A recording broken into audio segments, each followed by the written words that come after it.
All right, in 8.7 on the oral exercises, you were asked to do 1 through 9 odd, and I thought I would do a few of these just so you get the hang of it. In that you're asked to list the possible rational roots of each equation. Now, why are we doing this?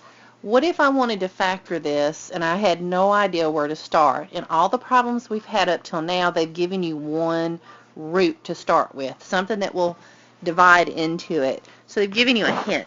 What if you didn't get any hints? What would you do? Where would you start? Well, what you do, the rational root theorem says, is you take all the factors of the constant. In this equation, this is actually positive 6. I should actually count that as a positive 6. So I want the factors of positive 6, which is the constant term.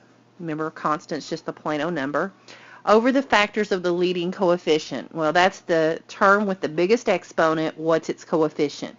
This assumes, when I say leading coefficient, it assumes that you've written it in order in standard form from the largest exponent down to the constant. In this problem, our leading term is this x cubed. It's the term with the biggest exponent, and its coefficient is 1, so we want the factors of 1 in the denominator. What does that mean? That means, okay, you're going to list all the factors of 6. Well, that's their whole number factors, okay, plus or minus 1, plus or minus 2, plus or minus 3, and plus or minus 6. Over all the factors of 1. Well, for 1, we only have plus or minus 1. So what you'd have to do is take each number on the top and put it over each number in the bottom.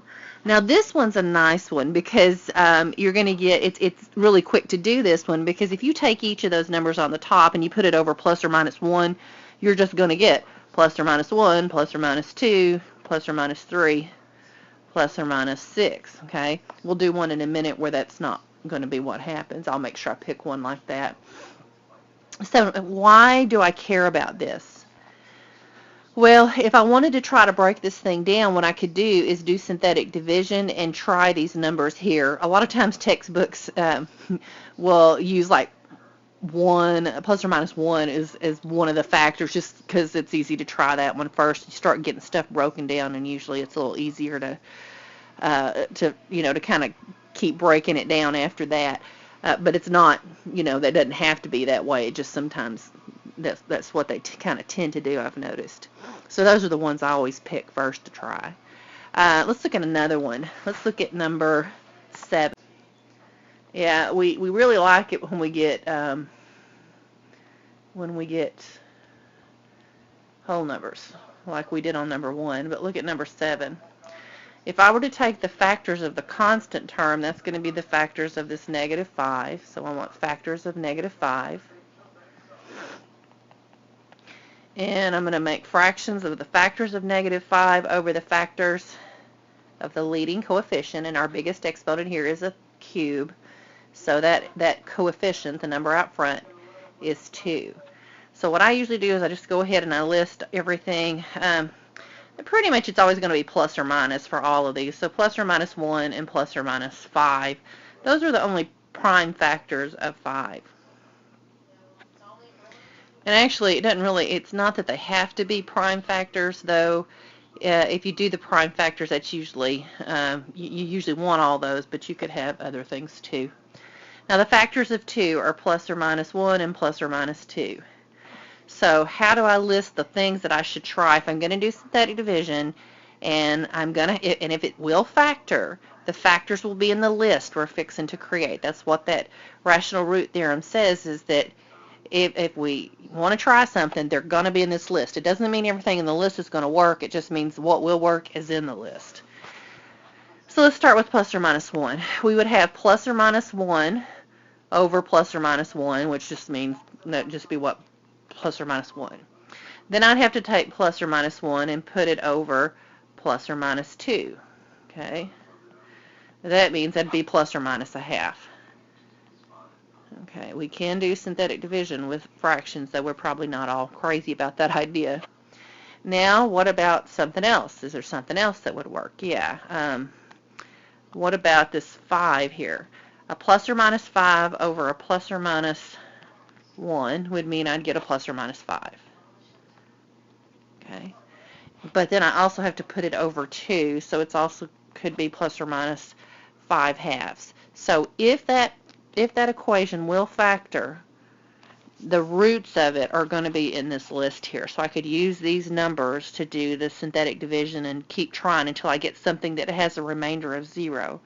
I don't know if you remember that or not, but when you're doing synthetic division, you know if it went in evenly if you get a remainder of 0 at the end. That's the last column down at the bottom when you do your synthetic division.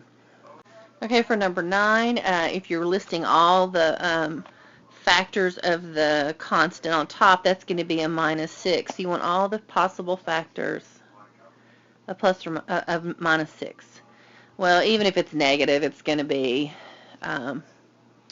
plus or minus 1, plus or minus 6, plus or minus 2, and plus or minus 3. That's basically where all the factors of 6. And on the bottom, we want the factors. We just put factors. I don't really need to put possible. Or if we put factors of, the leading coefficient is 2. So that's going to be plus or minus 2.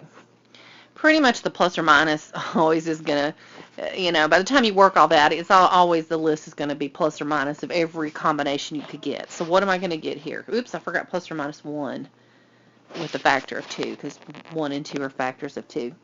So 1 over 1 would give me plus or minus 1. I'm going to start just by doing, this 1.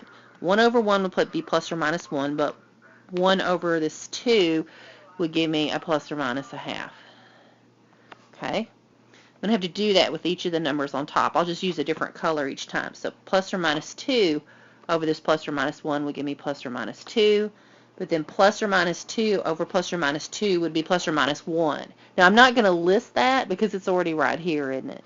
So we don't list it if we've already got it in the list, even if it came from putting different numbers over each other. Okay, so let me do plus or minus 3 over plus or minus 1 would give me plus or minus 3. And then plus or minus 3 over plus or minus 2 would give me plus or minus 3/2. We're finally on the last one, and it's this plus or minus 6. So plus or minus 6 over plus or minus 1 would be plus or minus 6. And plus or minus 6 over plus or minus 2 would be plus or minus 6 divided by 2 is 3. But oh, look, I already have 3 over here, so I don't need to write it. So my list, my possible zeros are going to be in here. I could start my synthetic division and see which one goes in. That can take a while to find the right one if you have a long list. And this is actually not that long of a list compared to some we could have. So, we may run across some of that in some of the problems. Okay, for the written exercises, we're going to go back, and the ones that we listed the possible roots of, we're actually going to use them to go ahead and find all the roots that we can and solve it completely. So here we have an equation. We have no hints on one that will get us started, but we've got this list of possibilities that we did in the oral exercises. So these answers actually came from the oral exercises. So what I'm going to have to do, if you remember, if I'm going to do synthetic division, I need to put in any missing terms, and we're missing the x squared term, so I stick it in. And so here we go. So let me do some synthetic division here. Who knows how long this is going to take till we find the right one. Let's see, we pull our coefficient, so it's 1, 0, -7, 6. And what I do is I always start with 1 or -1 because, a lot of times books are nice and this one may not be so nice, but books tend to be kind of nice and try to always give you that one to start with just to, help you build a little confidence. I think it's not that everything has a factor of 1. Let's try 1. Let me drop this 1 down.